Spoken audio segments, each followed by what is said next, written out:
Well, good morning, everybody. Thank you for joining me. It is a chilly morning. It's in the 50s. Ooh. Thank you for joining me this bright and early this morning.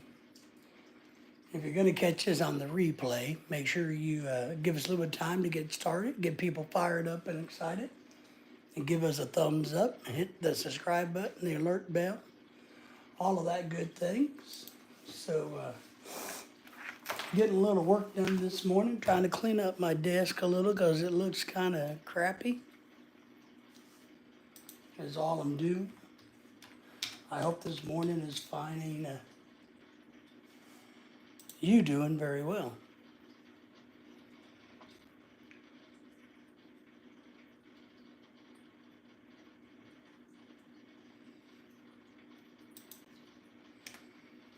It is. We got a busy day today for us.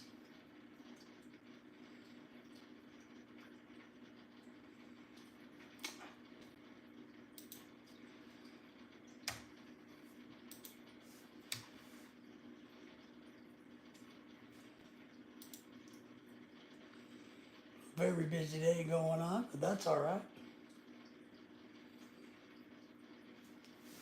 I got one of them little irritating flies here, but it's Thursday morning in my part of the country. It is indeed.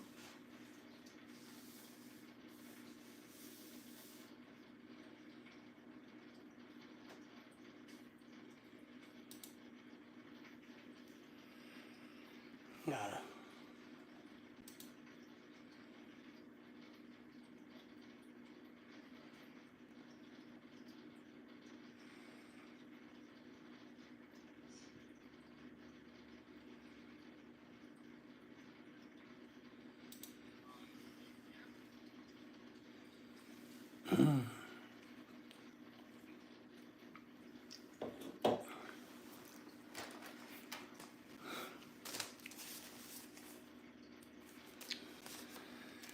Oh, I gotta remember to go by the post office today. Can you guys remind me to do that?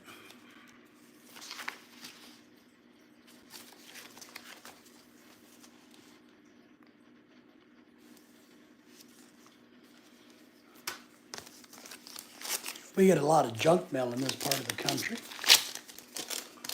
We got 8 people watching in the background. Why don't some of you guys give us a thumbs up and come in front and drop a chat and let us know what's going on this morning? Well, morning for me. I'm sure it's probably midday and evening for some of you guys. But I got a feeling it's going to be a good day. Dan Hunt, don't forget to the post office. Thank you. Well, you might be shocked how quick those things slip from my memory. So, but I've been meaning to go to the post office for over a week. But it's only a bill, a medical bill, so they can wait, right? But I got it all written out. I just need to drop it off and get that done. And but Dan, thank you for the reminder. How are you doing this morning? Man, I was down in my back a couple of weeks. I'm feeling better now, but I'm shocked how messy my workspace has become when I neglected for a couple of weeks. It's like, man. And then we had some parties and some events to work around, and so, oh, see, I've been so busy, I even forgot to get my free 128 gigabyte micro SD card that I got for doing a review, product review. Man, I'm good, thanks. I'm so happy. Trump went, oh, me too, man. Jesus. You don't know. Well, you do. I mean, man, I know a lot of people don't like Trump. A lot of people don't like Harris or Biden or any of the other opposition party, or because now they're the opposition party. But I just don't know. It doesn't seem like the Democrats live in reality. I get that the Republican Party is a wealthy party and it's not made up of people like me, poor people, but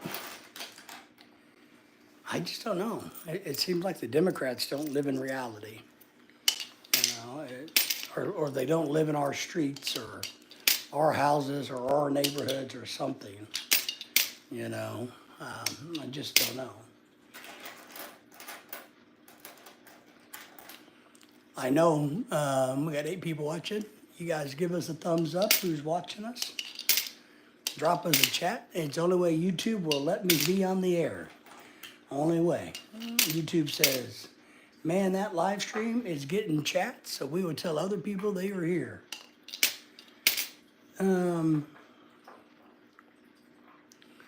They truly don't live in our reality. And I know Trump doesn't live in our reality either. Most politicians don't live in our reality. But the Democrats just don't, I don't know, they just don't seem to truly have a clue about what we're about. And I guess maybe you gotta, I don't know, man. I don't know how to explain it, but for me, the woke ideology, that's temporary because that's going to go away. It's almost like the Democrats aren't very smart. They want to hitch their wagon, so to speak, to whatever the latest craze or fad is, versus trying to figure out what the core of America is about and what the core of America needs and means.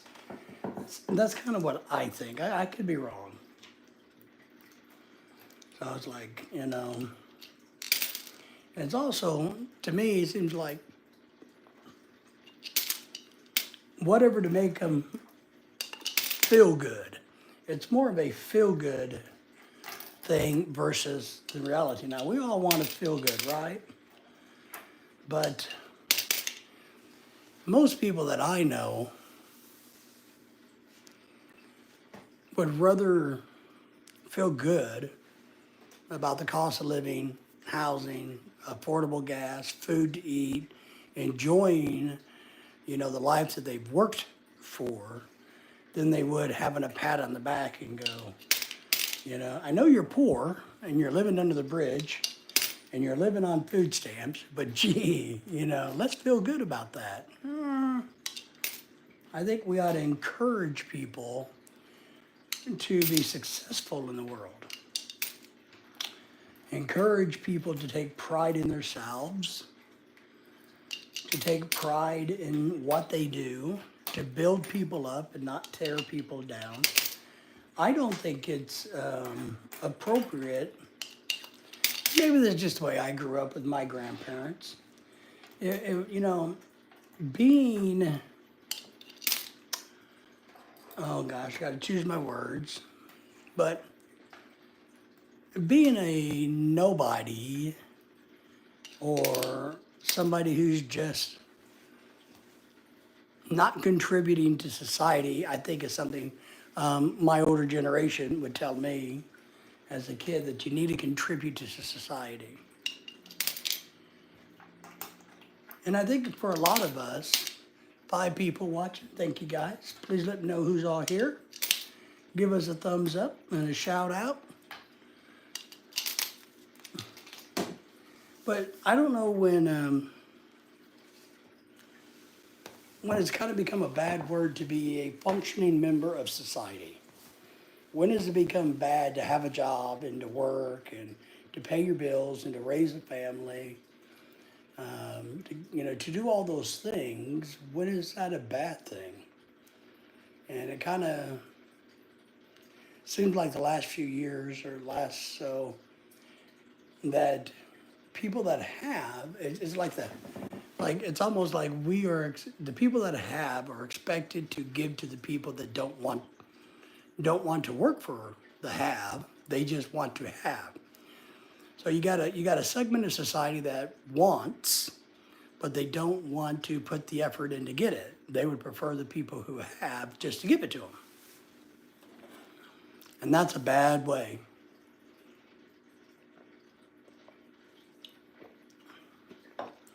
I taught for a long time,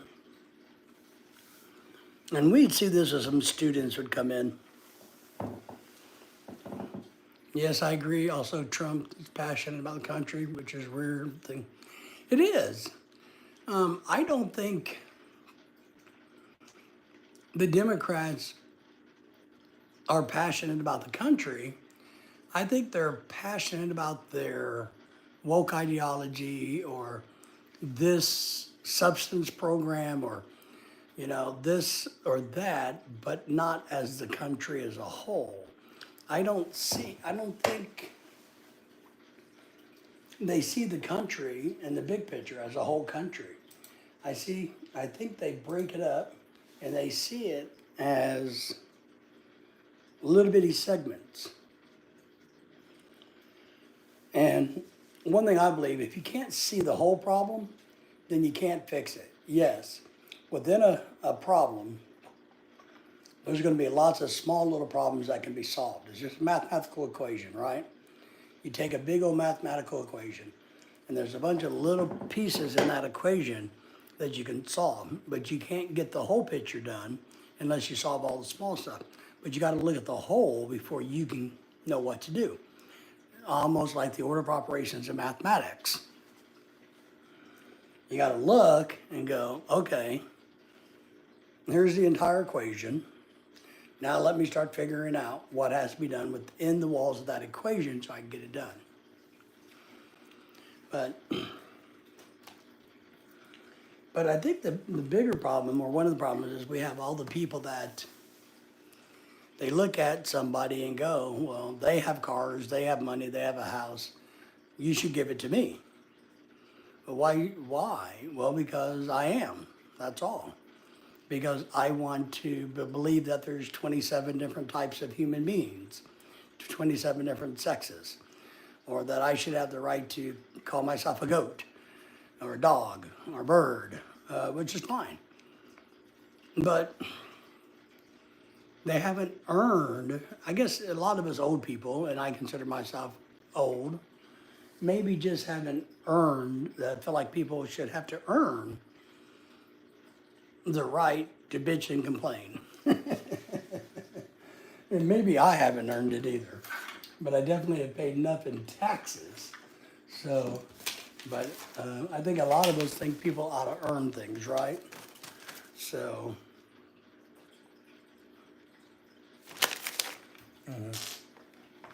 like me, if I want a clean office, I have to earn it. Mark the guy. Nah, you're not old. Well, I appreciate that, but, I gotta remember to do that. But my back, my knees, my ankles, they say differently. So, but I appreciate the encouraging words, Mark. And thank you for the thumbs up. I hope you are doing well today. How are things in your part of the world? I haven't been using my office a lot the last couple of weeks. My back's been banged up, and we've had a lot going on, so I haven't been in here. And I'm shocked because somebody came into my office and they dirtied it up really bad. I don't know who did it, but somebody came in here and made a mess in my office. So today, part of my goal is to unmess my office up, which won't take too long. It's a small area. So, does that ever happen to you guys? All of a sudden things are, and we don't have any kids or anything, and I have a wife. I can't blame her because she'll just get mad at me. So, but somebody came in here and messed up my office. Or maybe I left it that way and didn't know it.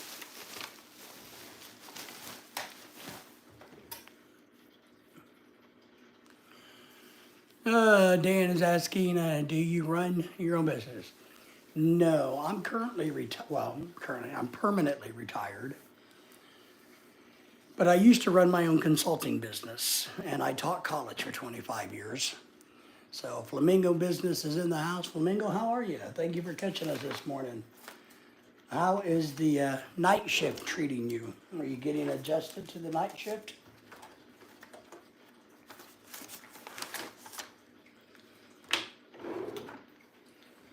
So I do not run a business. And part of my capacities, though, in teaching college, one of my many duties, so that I could get the maximum amount of money I could make, I managed all of the funds for our divisions. I was the bookkeeper, pretty much, purchasing officer for my division at the college. And I would oversee budgets of millions of dollars every year. Yeah, I was a private consultant for about 10 years.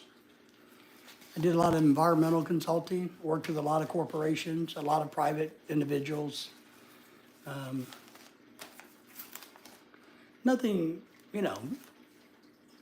too fancy. Nothing too special, but it was a good part-time gig, so to speak, a good job after getting out of the college. So it's one thing I try to tell people, you need to find money and make money where you can. Flamingo says, I'm tired a lot. It's 5 p.m. to 9 a.m. Holy smoking butt cracks. Wow. That is, I told Soul Soother, Diana, that you had to start working a night shift. She told me to pass on that she wishes, said hi first, but she also just said that she wished, it goes well. So I don't remember her exact words, but, something to the fact that, she hopes it all goes well, all of that stuff. So, because I told him that you weren't going to be able to be on the night live streams because you now had to work the shift of the night. So,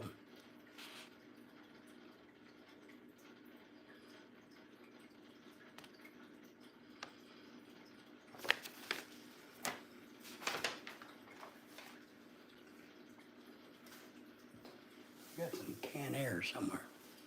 I'll tell her, I said, thanks, and I see her on the weekends. I will do it, I will tell her. She was in on the election night live stream I did, but I did a live stream last night, but during the early evening. And I think she's busy taking care of family members during that time. So we didn't see her last night. And, but I will tell her. I will definitely tell her. All right. We got 7 people watching. Who's all behind the scenes back there? Well, there's my cuckoo clock, if you guys haven't figured that out. It's not activated or wound up.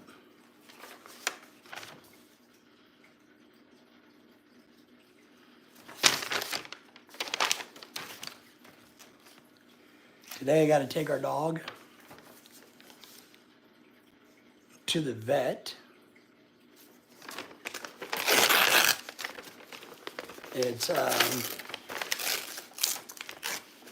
we're hoping her cone of shame can come off. She's wearing one of those collars.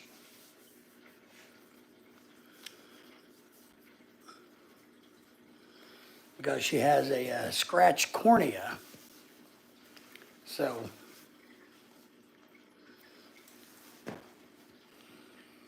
and the doctor put the cone on her. We've been giving her this medicine because apparently you got to try to let the eyeball skin or the scale the cells of the eye to heal. And what dogs have a tendency to do is keep scratching their eyes, rubbing the new cells off. So we've been trying to keep her to do that because her eyes started to fog over or discolor. So today at 2, we go in and see if it's healed at all. We're just hoping the cone of shame can come off because our dog does not like that cone of shame at all. I mean, it's been a real chore feeding, watering, and getting her out the door.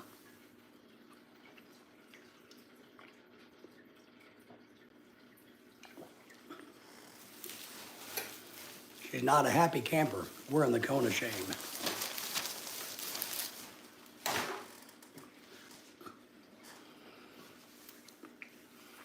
And then I think the wife's going to get ready to decorate and start decorating the house for Christmas. And I know for you Americans in here and some of you other foreign folks, really early to be decorating for Christmas, right? But just keep in mind, my wife happens to be from the Philippines, and they start Christmas in September. So I'm based out of the I live in the state of Arkansas currently. We've lived in the Philippines, but we have our place here in Arkansas. And then we're hoping to relocate down to southern Alabama next year, now that Trump's elected.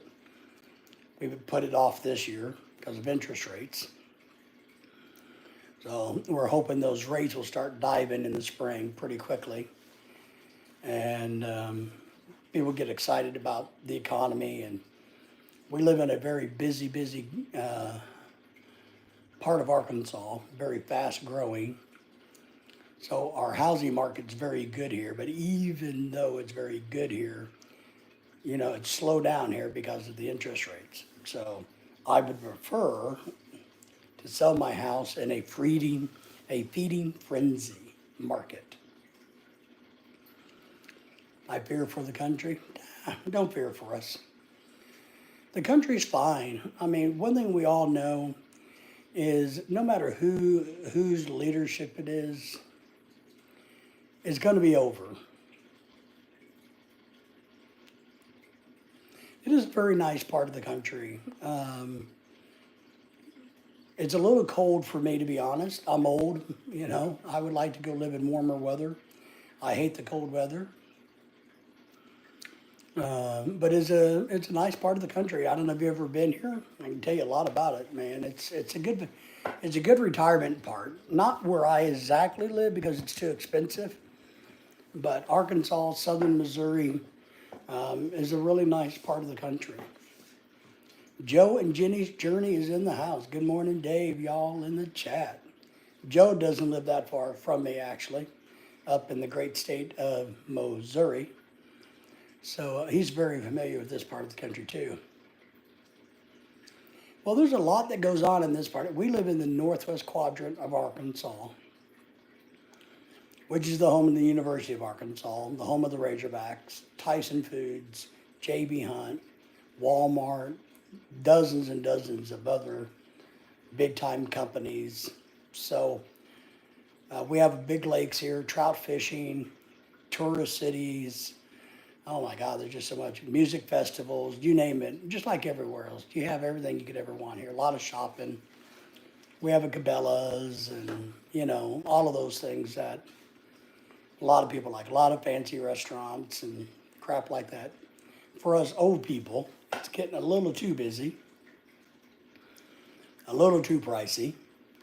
So we'd like to move to southern Alabama where at least we can enjoy the winter a lot longer than we can in Arkansas. What part of the world are you from, Dan? Or the country? Yeah, the state of Missouri. Yep. Yeah, Missouri's too cold. We looked at settling in Branson, but since it's too cold in my part of Arkansas, I wouldn't, you know, we looked at living in Branson, we looked at Springfield, And it's just too damn cold here. So I didn't want to go any further north when we came back from the Philippines. And we already had this house being built that we were going to use as a rental property.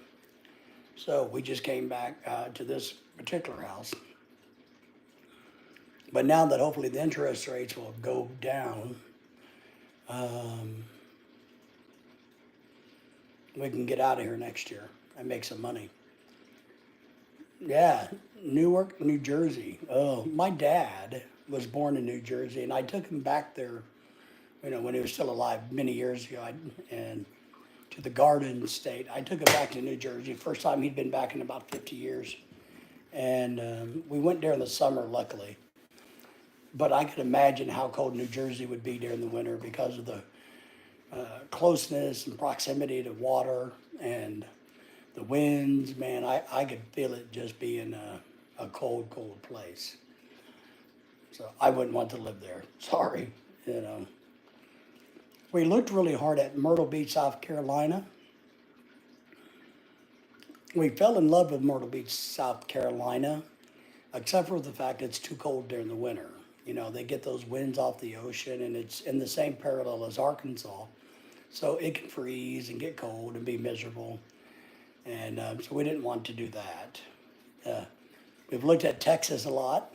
I got a brother that lives in Texas. Even though the state of Texas doesn't have state income tax, the property tax is really, really high in Texas. And it's like, I was talking to him the other day, actually. To get my car tagged in Arkansas, it cost me about $23. In Texas, my brother was telling me that they pay $75 for the tag, and then they got to go get another, what did he call it? Well, now they're going to call it in Texas an emissions test. And it used to be an inspection. And he said, and that could range anywhere from like $75 to $150 to get this inspection sticker. But now I guess they've changed that starting next year in Texas, and they're going to call it an emission test. And you got to go pay $35 to $75 for that, and then you can go and get your tags. So if your property taxes are paid. Arkansas, you got to pay your property tax to get your tag, but the tag itself only costs $23 to $25 depending on the type of vehicle you have. You got to have insurance on it, of course. So, and our property taxes in Arkansas are going way up in this part of the country, but they are probably way cheaper than New Jersey too.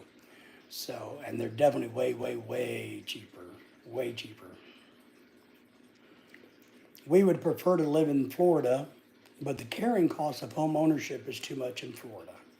Homeowner insurance and property tax is unpredictable. And too many people lose their homes in Florida because even though they're paid off, they can't afford the insurance or the property tax. So we actually prefer Florida, but we're not going to go live there. So that's where we've kind of looked at and discovered that Southern Alabama, Mobile, Alabama region might be just the perfect place. Because one thing I absolutely love to do is fish. And fish I will do.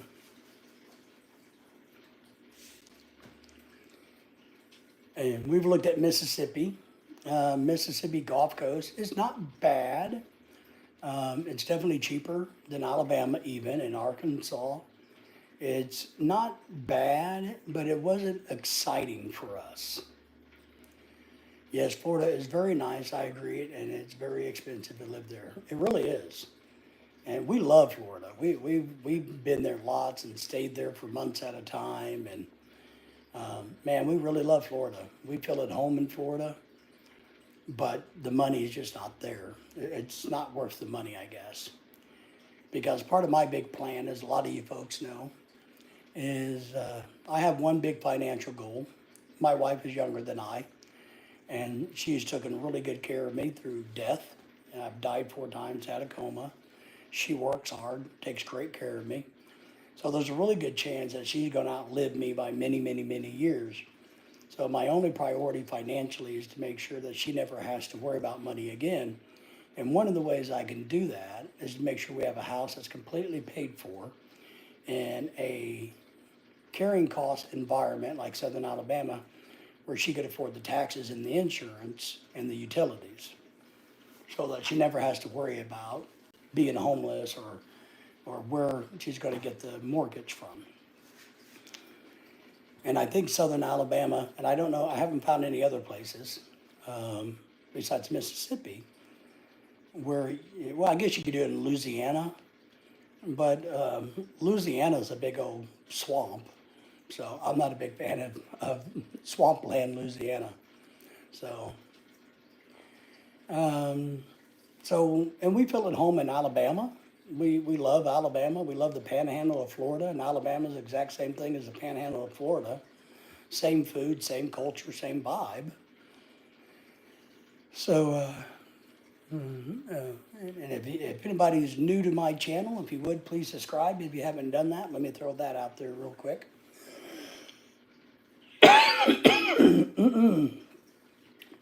Well, Dan,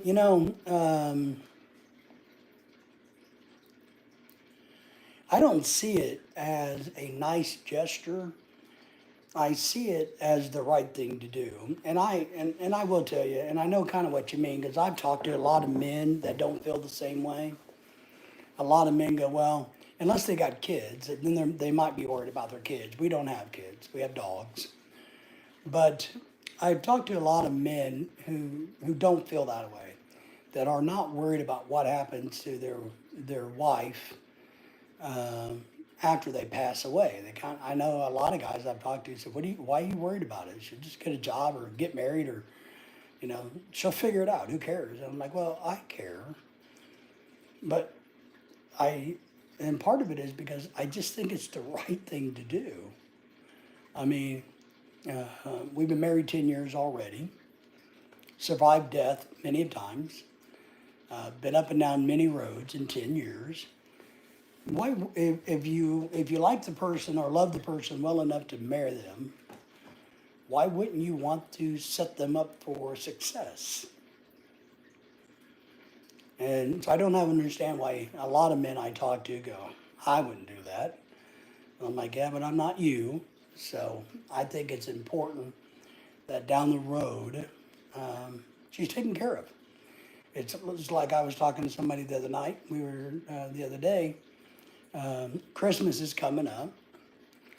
And I know what my wife wants for Christmas, because she wanted it for our 10-year anniversary this year, but I just couldn't pull it off. And my wife would love to have a Louis Vuitton purse for Christmas. She's been wanting one forever. And I have a lot of people say, well, I wouldn't waste the money on one of those. And I agree, they're expensive. And from a man standpoint, a Louis Vuitton purse, it's just a bag that holds crap, right? Get a Walmart sack, That's how men think. Just get a Walmart sack, it's the same thing. A bag holds things. Who cares what it is? But now if there's a fishing lure or a fishing rod and reel, that's a different story. But, and I was telling some friends the other day that, because they're like, oh, she just wants it as a status symbol. And I told him, I said, I think you're right, but I think you're missing the point. I equate it to this. When I was younger, so Dan agrees with me, sure, I agree with you 100%, would do the same. Nice, see? And Filipinos make great wives. I'm just going to throw that out there for anybody who's listening. Filipino women are so devoted to you and take such good care of you. How could you not want to reciprocate that? And how we do it is by taking care of them financially. But, the naysayers goes, oh no, those purses are stupid. They cost too much money. Yes, they do. But I equate it to this. I remember when I was a younger man and I had my teaching career going and I started making money. Bobby's in the house. Bobby, good to see you. Good morning to you. When I started to get on my feet and, about 35 years old, I was able to get enough money to buy the convertible Mustang I wanted. I mean, that had been my dream for years. It was buying a convertible Mustang to me was, hey, I've arrived. My hard work's paying off. My ability to pay my bills is paying off. My bills are doing great. I'm doing great. I want to show off because I'm being successful. And that's kind of what a Louis Vuitton purse is to my wife, I think. I think she wants to be able to say, after 10 years of being married, working, she's always worked, but she's always took care of me. She's smart. I can trust her. I think I wanted to reward her with that for her wedding anniversary, but you need about $2,500, and we just didn't have it with a bunch of. We had $12,000 in unexpected vet bills. Sorry, $10,000, not 12, 10. $10,000 in unexpected vet bills this year. So the money just wasn't there. And people, say, well, don't waste the money. I'm like, yeah, but you don't understand. What it would mean to her is as a notification, verification, validation that she's good, she's worked hard, it's paying off. Everything she sacrificed for is coming to fruition. Bobby's in the house. Joe's still here. I agree with you wholeheartedly, Dave. Thank you, Joe. Appreciate that. That's all it is, Dave. And I don't have a problem with that. I mean, men do it all the time. When we buy Corvettes, what are we doing? Do we really think Corvettes are the greatest car ever made and the ride is really comfortable? Hell no, it's a status symbol. It's a way for us to go, see, look at us. We can afford a Corvette. I'm cool. And that's what, when I bought my convertible Mustang, it was the same thing. I'm like, look, I got a house, my bills are paid, I got money in the bank account, I got money in the 401k, I'm investing in this, I'm doing that, I'm going to work every day, I'm not an alcoholic, I'm not a drunk, I'm not a deadbeat, I'm not a piece of crap anymore. Hey, look at me. And I think coming from a third world country, it's even a bigger situation because, they really want to be able to say, look, I have achieved more than people in my family and friends could ever imagine from the Philippines that a Filipina would achieve. And I really think that's a big, big part of it. So I'm going to work on it. I don't know how to do it. Because like I said, our dog Lily was hit by a car this year. And we almost lost her, and she has a crippled foot now permanently from it, and she definitely is not the same dog she was before she got ran over.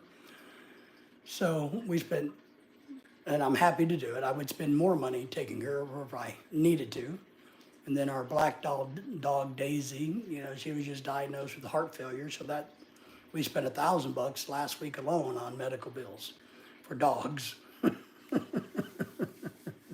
Not including all the medical bills we spent on ourselves, right? And the cost of food, cost of gas, everything else that we have to pay for. So maybe next year will be our year. This year has not been a very good financial year for us. I don't know about you guys. I do, and I guess why I say that is I'll lead to this. In December, one thing I taught myself years ago to do is every December I sit down and I do financial planning for the next year. Meaning I grade myself. How did I do this year with my money? And what am I going to do next year with my money? What goals do I have? I had goals this year that got thrown out because of the dog bills, right? But I do that. I sit down and go, okay, how did we do? Did we waste too much money on this? Did we not do enough on this? Did I save anything? Here's my projected income for next year. Here's my projected expenditures for next year. I kind of do a profit and loss sheet on myself. And the last couple of years have been very rough financially. But hopefully that will start turning around. I think when people feel good about the economy, when they feel good like things are going to get better, Feelings control the world, whether people want to admit this or not. And I don't care who you voted for or who you like. Feelings control the world. How you feel dictates what you do. Not logic, not reason, but feelings. How you feel dictates the world. If we feel good, things are good. We make things happen. We encourage others. It's kind of our word and our actions speak louder than you could ever imagine. Negativity is a poison.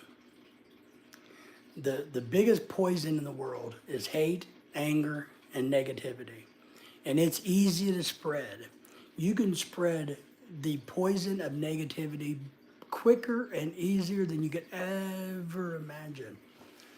And that's why a lot of times on my live streams, I try to laugh. I try to find things that are humorous. So even if we're talking about serious topics, it doesn't take people to a dark place. Because when you're depressed, you have to work so much harder to convince yourself to get out of it than it does to get in it. It is, it's kind of like, look, and I know this is a weird analogy, but it's like this business card. Right, here's a business card, my YouTube channel's business card. It is really easy to tear this business card up, right? Real easy. Try putting it back together. I'm going to have to get some tape out. I'm going to have to take some time. It's going to take me a lot longer to put this back together and put a bunch of tape on it than it was just to tear this up. Negativity is the same way. 1,000%. Negativity is the same way. And what a lot of us don't understand is our words have power.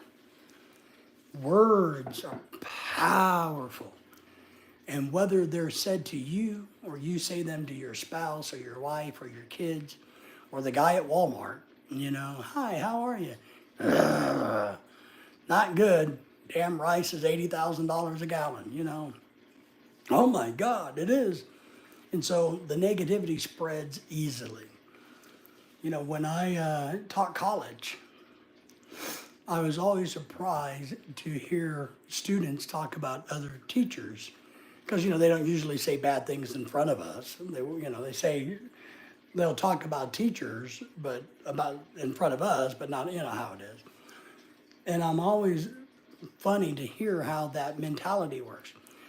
So one student can have a not pleasant experience with an instructor, and and they will say something like, "Well, Professor Philippine, I didn't like his class. He's not a good teacher." Then all of a sudden, you got 10 other people who 2 days ago loved the professor, is going, "Yeah, it really wasn't that good," So our words carry more weight than you know in your inflection, how you say those words, the words that you choose, who you deliver them to. You can change the world with words. Just ask Hitler. Bobby says, on a separate note, yeah, sure. If you want to come to Winster near the end of the month, I can get you a free room and you and your wife will each get $100 free play and new beginning members. Cool, Bobby. Yeah, we might do that. You mean, the only time we can come would be the end of December. We're already booked up through November, but the end of December might be a possibility, like after Christmas, before New Year. But I don't know if that window works good because she's off during that time. 2 nights stay on Sunday through the 24th. And Monday on the 25th, you could return back for Thanksgiving. See, she can't get off. The problem with my wife's job is she's the only one that does it at her company. And so they don't like her taking off. They got really mad the other day when she took 2 hours to go with me to take Daisy to the emergency vet hospital, my dog. They didn't like it because they lost money while she was gone, but she needed to go with my dog because my dog's dying, has a heart condition, and they weren't very happy. And she flatly said, look, you don't understand. fire me. So if you don't like it, you know what I mean, Bobby? So she tried to get a vacation day before the Halloween party. She wanted to take Friday off before Halloween to get the house decorated for Halloween, and they threw a fit and wouldn't let her have it off. So she needs to, she's working on that, on how to get that big old Fortune 500 company to get their crap together, so to speak, so that, you know, but Dan says wise words. Well, thank you, Dan. I tried to be logical. I tried to understand things. I do. I'm not perfect at it, and I'm not very good at it. But, you know, we decide how we want to be in life. Do you want to be miserable? Well, that's on you. Do you want to be happy? Well, that's on you too. So we, as individuals, decide how we want to be. We also, I will say this, I believe this. I believe everybody needs to be a leader. And if you have a family, you may be a leader at work, but you also need to be a leader at home. And what I mean, not by being a boss, by being crappy, by being, you know, a bully at home or a drill sergeant at home, but you lead by example is one thing I believe in. I believe in people that lead by example are happier, because when you're willing to go scrub toilets, like at a job, if you're willing to go scrub toilets, then your other employees can't complain about scrubbing toilets. Like, well, the boss is doing it, the leader, everybody's doing it. So at home, if you practice good words and good thoughts and you work on things and you try to be proactive and you try to do well, then everybody else will do well. It may be impossible to get some free rooms. I know. Yeah, exactly, Bobby. But we'll figure out something at some point, whether it's even after the first of the year sometime, maybe, because her business slows down somewhat after the first of the year. And she's hoping that they're going to get another person trained to handle her accounts. So you never know. But yeah, it's definitely not in the cards right now, Bobby. But I'm telling you, stay in touch and all of that good stuff. And yeah, we'll figure it out. We will.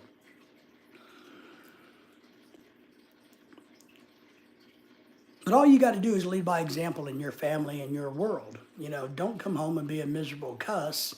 Well, then everybody else is going to be miserable. Good morning, HTN. How are you? I went on last night. I was awake for a little bit. Around 11:30, went on and watched Young Bai's live stream. Give her a little bit of watch time. So, but Henry, how are you this morning? Hope things are well. Everybody Dan, say hello to Henry and Bobby Prez if you haven't done it. These are good followers. And doing good this morning. Well, as always, Henry, I'm rambling on. You know me, that's what I do. I'm actually in my office trying to clean it up. I was telling them all, I didn't know how it happened the last couple of weeks, but it got messy in here. And I know nobody else has been here, but so there's been little trolls or something who come into my office and put a bunch of dirt in here and a bunch of trash and, you know. But I'm getting my back feeling better, so I need to get re-energized and get my office cleaned up. I got a bunch of work to do in the garage. I got a lot to do. The wife's Christmas is coming out. You know, you guys are going to start seeing the Christmas stuff like crazy. We're going to be talking about Christmas forever, even though it's not September for the Philippines. So, you know, and we're having a big party on the 14th, December the 14th. So, but Henry, I'm glad you're just waking up and get adjusted. Dan seems like a very good guy, a smart guy. So we're glad to have Dan here this morning. But that's something that we should work on. And I've told young people this over the years, is you can set the tone for how you want things. Do you want to poison everybody with piss and vinegar? Which I consider piss and vinegar a poison. Now, I'm not saying I haven't done it, and I'm sure I have, and I probably do it today. But if you're aware that, let's use the terms piss and vinegar or bad words, anger words, negative words, whatever you want to say, are poison. Once we start to understand the awareness that saying negative words are poison, and we are poisoning people with our words, then we can start making changes. The other thing that I used to do is tell people, I don't want to, when you write things, don't put any negative words in it. Find a different way to write the same concept without using the, not derogatory, but just negative words that mean a negative thing. And if you do this in your writing, your emails, your messages, your text messages to people, you can retrain yourself not to type, write, speak negatively. And you can change what you do, which changes everybody else around you because you're leading by example. I don't know how I got stuck on the good, words today, but, Henry, but you know me, Henry's been around long enough to know that I have a lot of philosophies, and there's times I seem to run off at the mouth about what I think and feel, whether anybody wants to hear it or not, I guess. So, what are you going to do? Oh, I was going to tell you guys, Henry, I forgot to do it yesterday. I actually got stopped by the police the other day. Yes, sir. Me. Man, and it was really funny getting stopped by the police. One, the officer was so scared, and I'm sure he's been on the duty a long time, but you could just see it in his eyes. He was petrified. He was so apprehensive. And I know they're trained to be very apprehensive, to be very standoffish, to be very guarded. And I get that because I have friends that are officers. But basically, don't like Johnny, Smalia, Jack Daughtry. Yeah, Jack, yeah, he's the idiot that crashed his car, right? See, I just said a negative word which painted a picture, but he is an idiot, sorry. Like them nothing but spoiled kids that have never grown up. One's looking at 10 years in prison. Oh, good. Which one, Henry, I wonder? That Jack kid for crashing his own car, and, he should have got one for reckless endangerment of his passenger. Bobby says, that's good advice. Here's an example. I'm a songwriter working with a singer. I sent him a song. I'm a songwriter working with a singer. I sent him a message telling him he cut a word too short. What I should have done is tell him if he extends that word, that's correct. That's right. That's a perfect example of, and you get more with positivity because we get defensive more than you could ever imagine, right? And we know this. So Bobby, I like your analogy, your example there. I think that's good. And it would sound amazing. And there's nothing wrong with sending some fluff and puff to build people up to get what you want. There's nothing wrong with that. There's nothing wrong with taking them on a positive ride with you versus you are going to do this or you made the mistake of this. You didn't pick the trash up right. No, here, let me show you how I do the trash. You're doing good, but let me show you how I'm doing the trash. That's what I do. Johnny over in Korea. Ah, okay, nice. I'll have to Google that and see what he's got himself into. But that kid who crashed the car in the rainstorm, who had his passenger get injured in it, I think he finally got a ticket, but he should have got like reckless endangerment or, some other charges because his friend got hurt when he's texting and driving, right? And you can't text and drive in the rain. Or he was looking at he was live streaming it, I guess. So Bobby says, hello to you, Dan. So if we can find ways of turning things and phrasing things, hang on a second. I did. Hold on a second.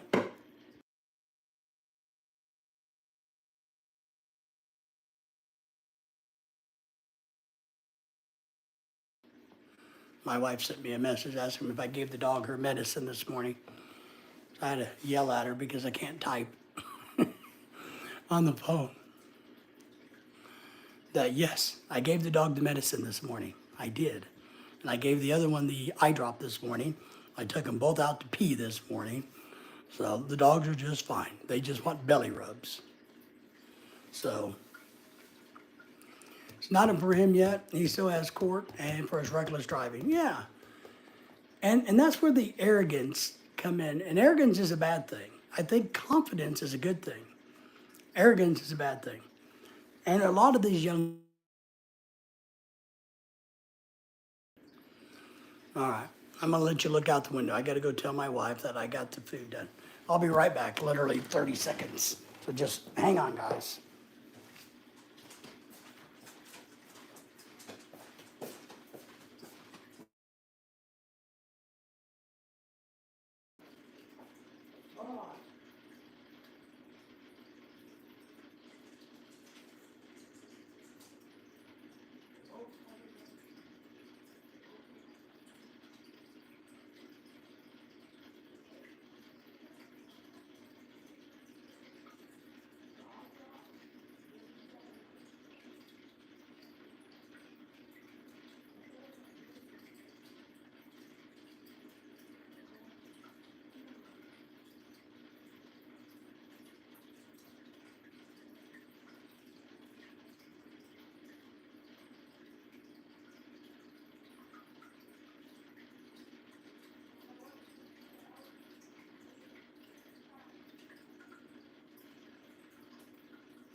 All right, friends.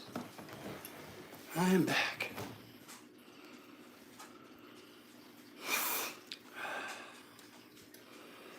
All right, thank you guys for holding. Got the dogs, the wife, everybody under control. Oh my goodness. Hey, it's just a walker. That's my little wiener dog. She thinks it's her job to sit on that stool and bark at anybody that walks by.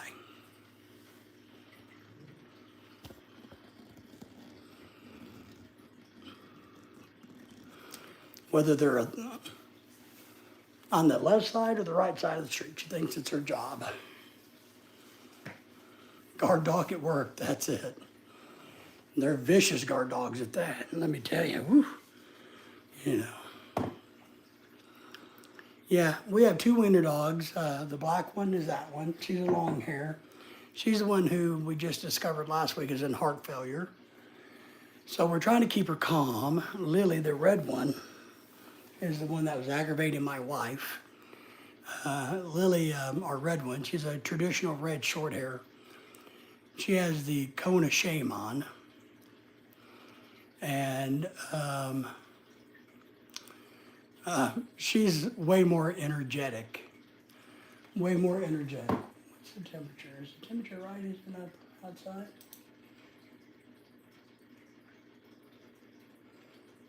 Try to check the temperature real quick. Maybe I'll take the dogs outside and let them sit for a little while. And our red one is, they're spoiled. They're spoiled. She has a thing about wanting her belly rubbed all the time, or her butt scratched, or her neck scratched, and if she doesn't get her way. Lily, you okay? All right. So, Yeah, the people on the internet that are doing, and and look, I can't say, guys, that if I wasn't these same people at their age, that I wouldn't be like they are. There's a good possibility that I would be the same way. I would hope I wouldn't be, but there is a good possibility that I would be a jerk. Um, I would be doing whatever I could in our modern day for fame and fortune, quick buck.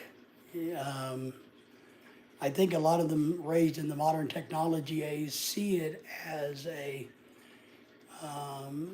quick way to make a dollar. That if they can become famous, I don't know what they think is going to happen to them when they're 50. You know, I don't know if they have long-term plans for their wealth that they make as a 16-year-old, a 17, an 18, and 22-year-old. I know there's a lot of them go down bad pathways as they get older because once you become an adult, you know, those petty crimes add up. And I know, or at least my opinion is, they seem to sometimes get really cocky and think that nothing can happen to them.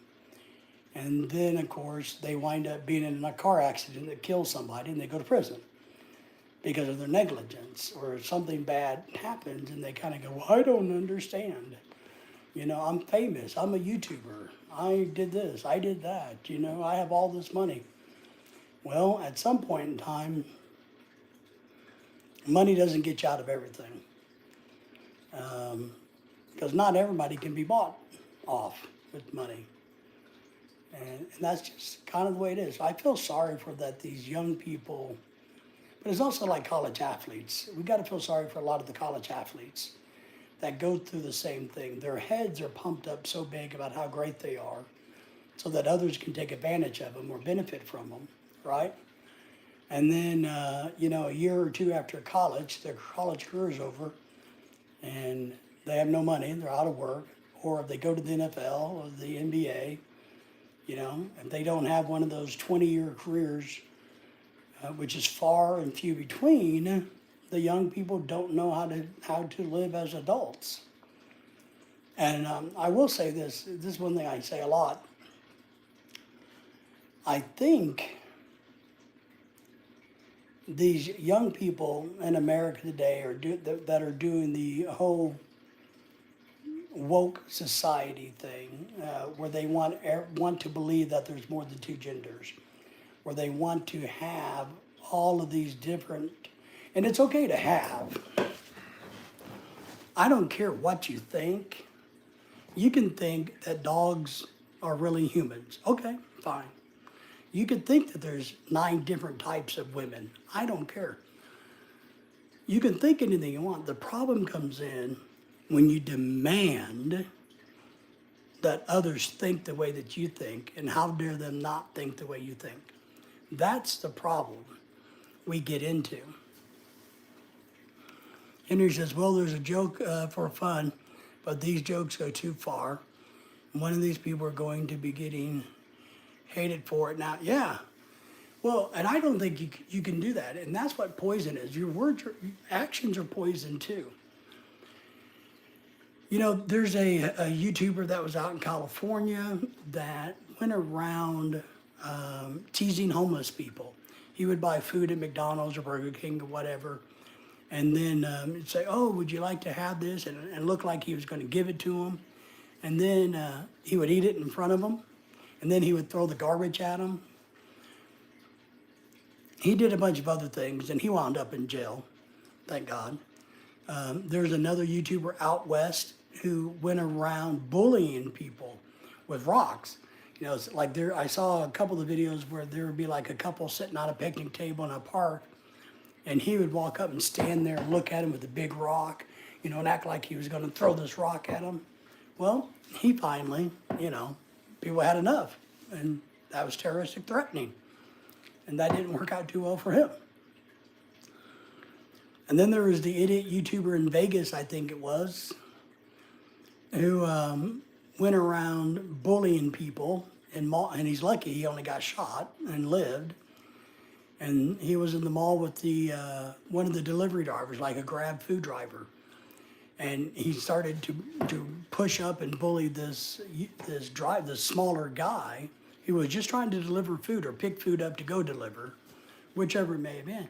And the guy shot him, shot the YouTuber, you know, and the guy was acquitted of attempted murder because he was under threat. It was self-defense.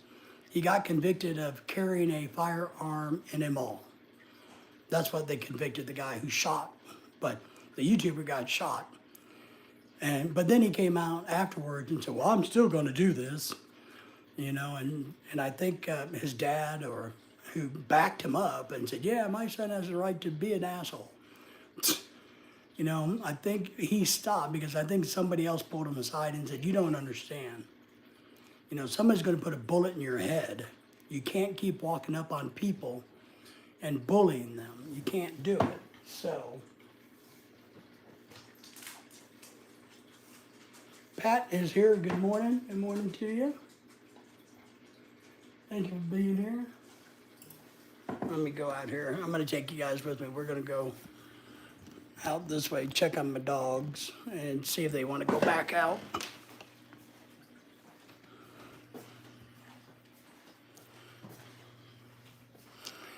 I hope Pat is doing well this morning.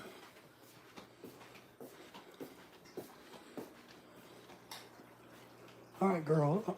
I thought you weren't going to feed him until noon.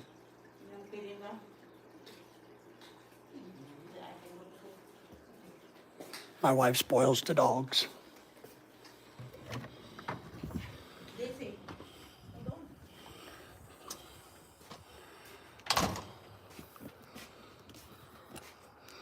Yeah, it's warming up enough. Let's sit outside.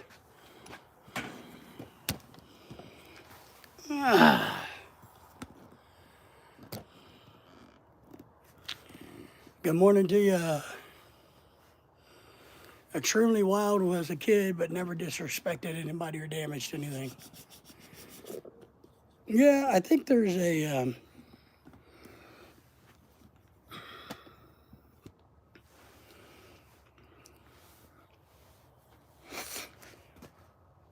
what I think is different is, oh, thank you, Dan. Thank you. This is my outdoors. I'll show you my outdoor space. My bird feeder's right there. I like to come out in the mornings if it's warm enough and watch my birds. So, got my little fire pit right there. I think the problem is, even when we were young and we caused trouble, and we knew we were causing trouble. We'd hope not to get caught, and we knew if we got caught, we'd get in trouble. I do think that a lot of the YouTubers, they think since they're on YouTube, that they can get away with anything they want on YouTube because they're doing it on the YouTube, or they're doing it on Instagram, or whatever these social media outlets is. For some reason, they think they can get it. Smart people, when they do things that are not good, we don't want to be on camera. But this new young generation thinks, I'm on camera, so it's okay. You know, that's one of the, not smartest things I've seen come out of this. Pat says, I just had my surgery, brother. Oh, great. I hope you're feeling good from it. And David got to brace around my foot and toes. Had toenail removed yesterday. Man, how are you doing with it? Are you feeling a lot of pain, Pat? I'm glad you got it done because I know you needed to get it done. The real key, because what's weird about toes, right? A toe is, here's a water bottle. Your toe and your toenail is kind of like this blue cap. And everything pushes down on this blue cap. So if you, all the blood, so if not careful, it feels like it's going to blow your toe out. Lots of pain, I see that. So just keep that in mind. That's why they want you to keep your foot elevated so that not everything is pushing out your toe and it will cause you less discomfort. Now, uh, hopefully you'll feel better soon. Yeah, you will. It just takes some time. Now remember, the other thing you can do, if your toe's hurting, you know, pinch your hand right here. If your toe's hurting, just pinch this really hard. You'll forget about your toe hurting for a couple of minutes. Your hand's gonna hurt, but your toe won't hurt as much. So just keep that in mind. Oh, the hawks are out this morning, flying high. I think all the ducks have finally went south officially. So that's good. Oh, we got a lot of mosquitoes out here. We need a. Come on, girls. Hi, Lily. You guys want to see my Lily? I'll show you my Lily. There's my Lily and her cone of shame. We got to take her to the vet and get that. Hopefully, the vet will say her eye healed up so her cone of shame can come off. You know. They say finish your medicine on it. I gave her medicine. I told you that. What medicine? I told you.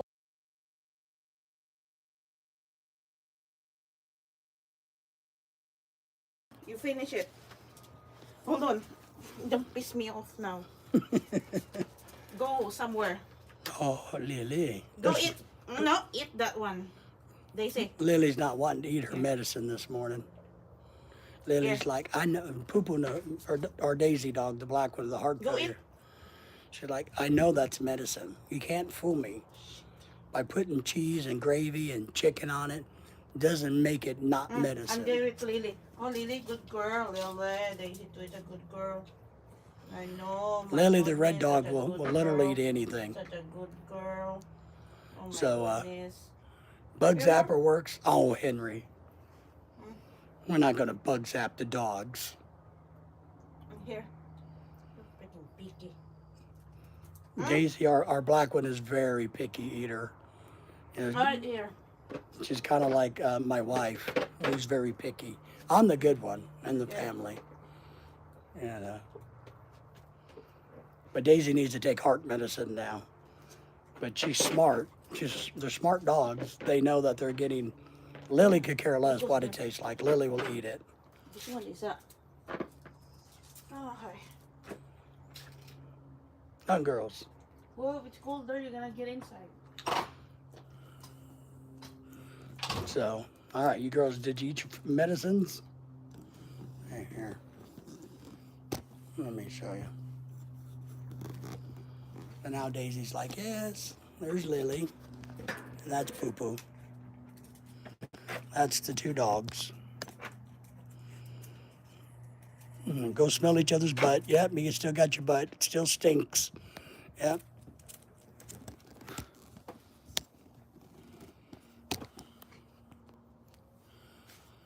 I mean, the mosquito is not your butt. Oh, the butt. Oh.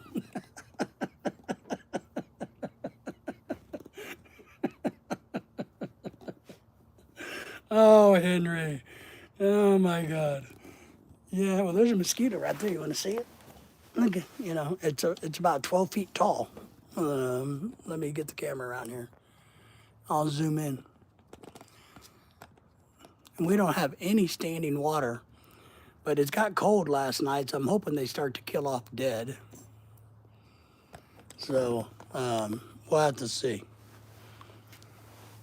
Well, we've had a lot of mosquitoes the last couple of weeks, or the last week. Maybe it's because all the rain that came in woke them up from their hibernation or the larvae state in the water that's around. So, oh, I thought you meant my wife. No, I thought you meant I was going to bug zap the wife. But a lot of mosquitoes. But you know, if we get some 30 degrees weather, they will all die off. And now my grass is turning green. We didn't get rain for almost 7 weeks. And I sent the lawn mowing guy home and said, okay, we're done for the winter. And now my grass is starting to turn green, and I just hope it doesn't start to grow again. Mosquito hawk, yeah. You know.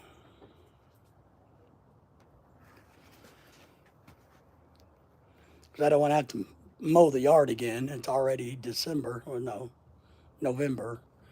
So I want to be done with the yard mowing.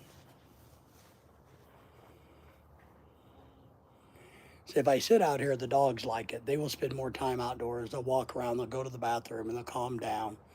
And they won't bug my wife as much as trying to sleep because they want belly rubs and things. And so they like it when I come outside to sit because they'll go lay in the sun and warm up. And they like that. Lily, the one with the broken foot and the cone of shame, she enjoys chasing toads.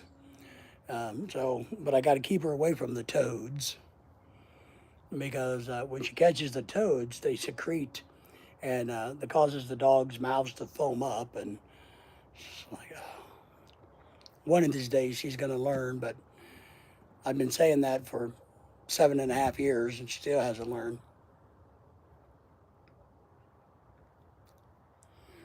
Wow, you got a lot. Yeah, we got a lot of rain. We got 5 inches of rain in about 2.5 days. Got a lot of rain last few days here in Columbus, Indiana. Says it's might post a snow or something. Better you guys than me. I hope we don't see snow until January,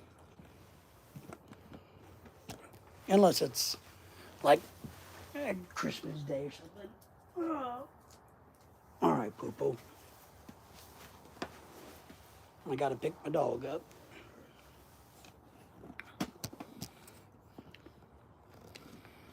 And this is the life of dog ownership. Okay, sit down. Come on. Lay down. Still in the 80s. It's warming up pretty good here. It's in the 65, 66 degrees. No breeze.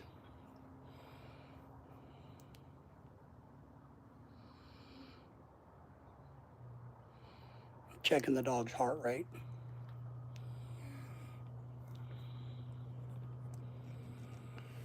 Yeah, we don't, down here in the northern South, we live in the northern South, right? Even in the northern South part of the country, people panic when the roads get a tiny bit of snow on them and slick on them. Walmart empties out of milk and bread and cereal and eggs because they think the kids are going to be stranded home for 4 years, and they got to make sure the kids are fed because the school's all closed and everybody goes crazy here. And oh, my goodness gracious. At least where you're from, Pat, you guys are used to it a little bit more here. I mean it. It starts to sleet and turn into snow, everything shuts down.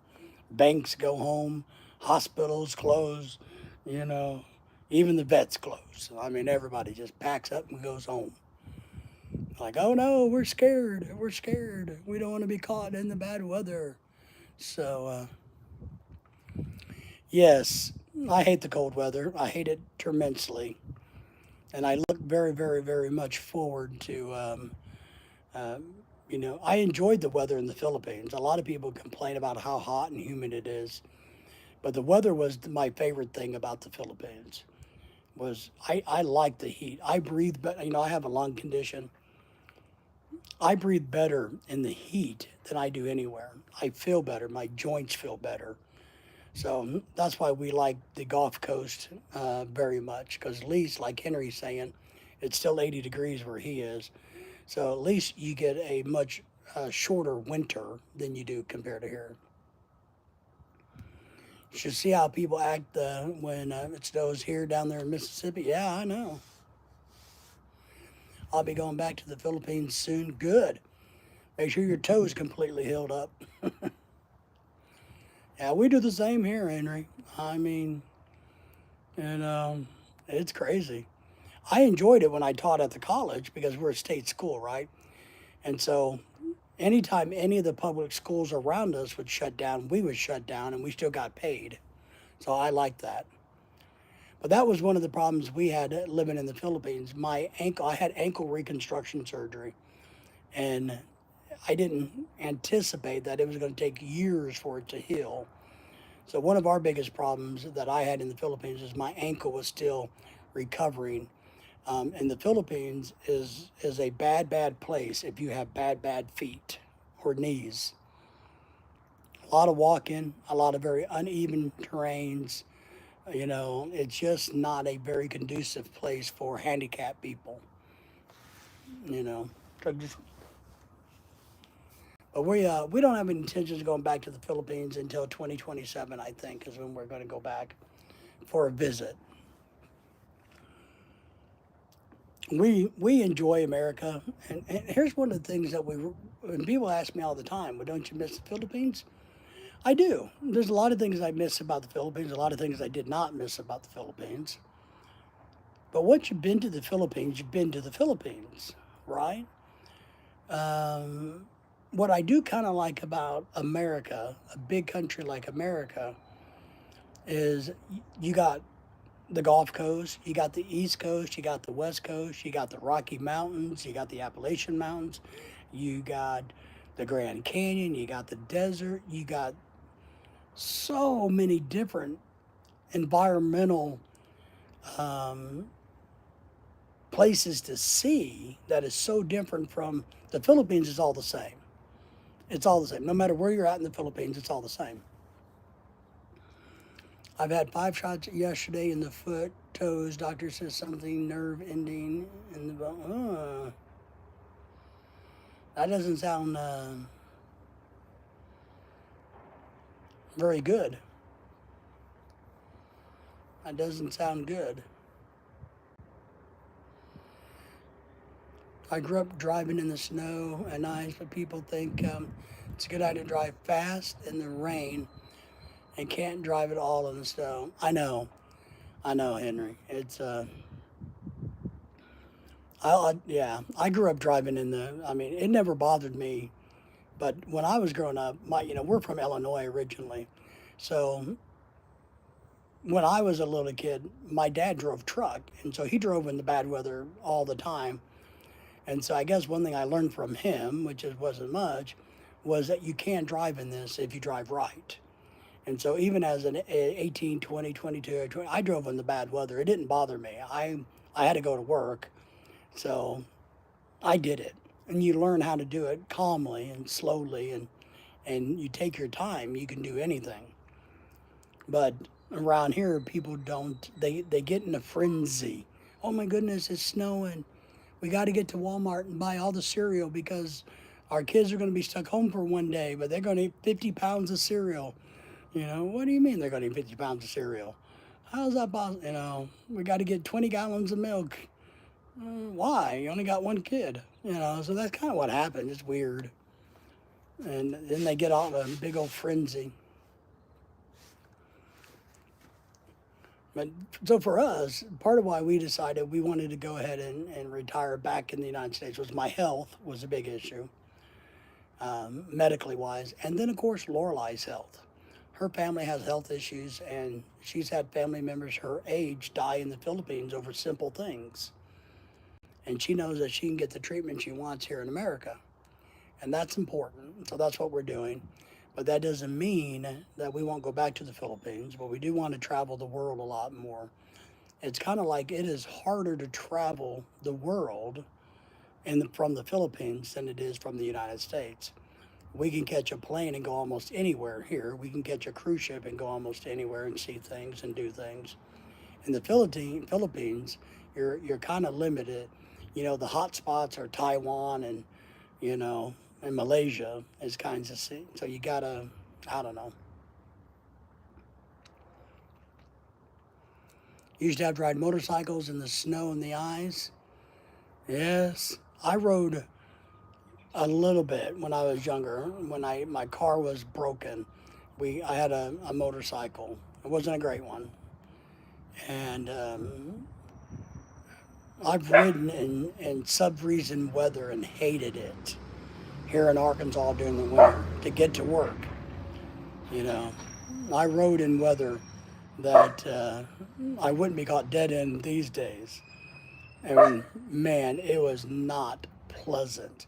And then for pleasure, I rode with a group of educators. We had a little group of guys and women that rode motorcycles, and they always wanted to ride up into the fall into early November when it's like this out. I'm like, why would you ride when it's 50 degrees doing 70, 50, 60, 40 miles an hour? You know how cold, what the wind chill is going to be on your body? So I didn't like to do that. I like to ride wearing tropical shirts and t-shirts and, you know, and be able to enjoy my motorcycle riding days is what I like to do. But riding in cold weather is not smart. Yep, Pat, we appreciate you. I'm going to be on live later tonight. I'm going to be getting off here in a few minutes myself. I got things to do, but I will go live tonight, probably about 7 o'clock. So hopefully you'll come back. I'm glad you were here. I hope you feel better. I hope things go well for you with your toe, buddy. So thank you, and take care and all of that good stuff. So yeah, Henry, we're going to go live, everybody. We're going to go live later tonight, like always on Thursdays, and see what's going on in the evening thing. I just thought I would do a short pop-up live before we go to the vet today, and to see if Lily's eyeball has been fixed and if she can have the cone of shame removed. Maybe I should wear the cone of shame on my live stream tonight. Henry, what do you think? You think that would be a good thing? I could wear the cone of shame. Lily's like, no, you're not going to wear my cone of shame. That's my cone of shame. So, it's all right. So any big plans for you for the weekend? Anybody? Henry, you got any big plans? We don't have any plans for the weekend this weekend. I think we may go to Branson, Missouri. Lorelai has a party to go to next weekend, a Filipino party, and I'm not invited, which I'm very happy about. Apparently just a bunch of the girls are getting together at another girl's house and doing the karaoke thing, and I don't want to go to that anyway. So I'm very happy about that.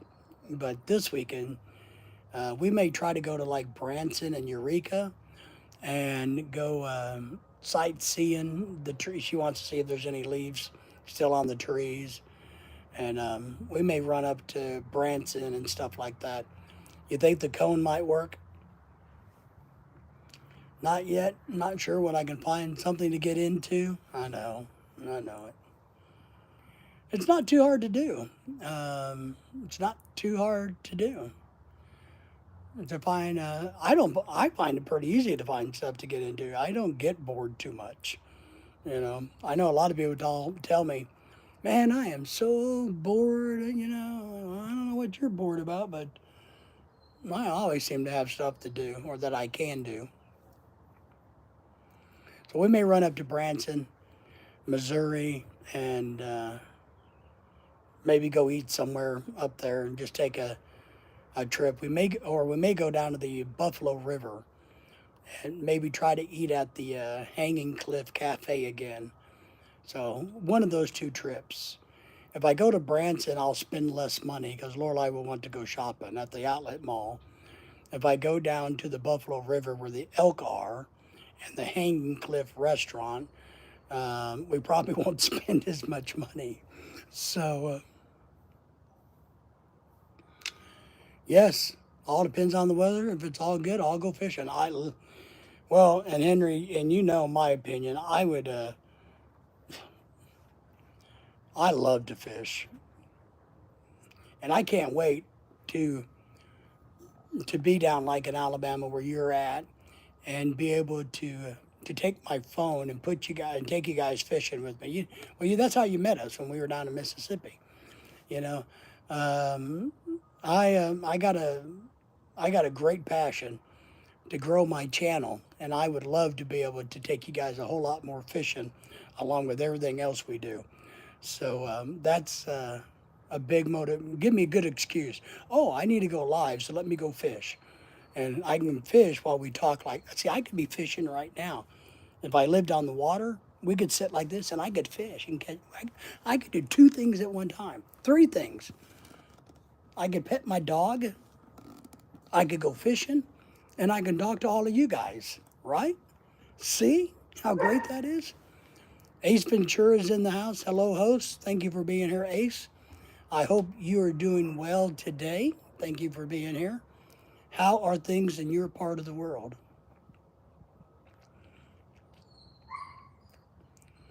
Yeah, I was going to say, Henry, I noticed on Bai's live stream last night, she didn't seem to have any trolls, anybody behave really bad, but she also had a bunch of friends over and some little kids.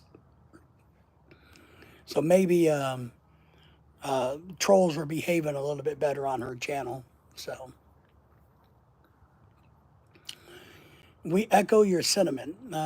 Trump won, so I am great. I understand that. I'm feeling better. I'm feeling optimistic about interest rates coming down. Maybe gas prices staying down. Maybe food costs coming down. I do feel like the country is in a better place, that it's safer than we were. I don't think other countries will have more respect for us. Dan says, thanks again for all your good advice and all, Dave. Happy to do it. I have to go now. I have to subscribe. I'll drop in from time to time. Thank you for subscribing. And Dan, we'd love to have you back. We usually do evening live streams, and I don't have any set times because I just kind of randomly pop up to meet new people like you and others. So love to have you back. You'll find that there's a lot of very good, smart, intelligent people that come to our live streams. I'm not one of them, but there's a lot of good, smart people that join us on live. So Dan, thank you for being here and thank you for subscribing. I appreciate that. So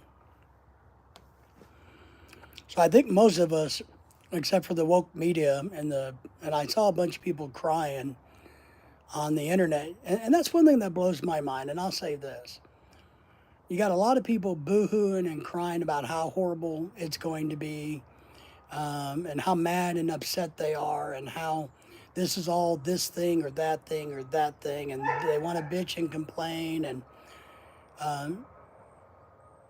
but even on the Republican side, a lot of us just go back to work and go back to doing our thing.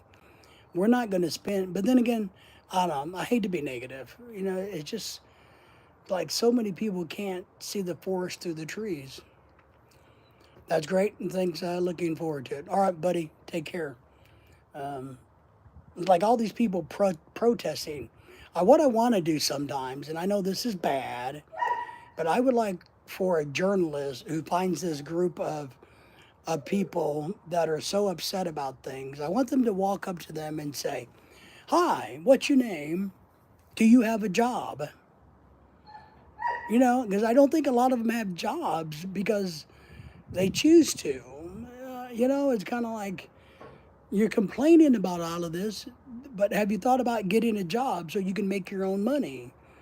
I want you to respect my rights because I want to be called a purple dinosaur. And if you don't call me a purple dinosaur, then you're hating on me, and I'm going to come out here and protest every day. If you go get a job, you wouldn't have time to protest, and you wouldn't care what anybody thinks about you because you're too busy working, making money to support yourself. So that's how I kind of see that. But what do I know, right? What does the old guy know? But all right, my friends, I appreciate everybody being here. Just a short live stream. We'll be back tonight around 7-ish for sure. So everybody take care. And until then, we will see you guys a little bit later on. Take care, guys.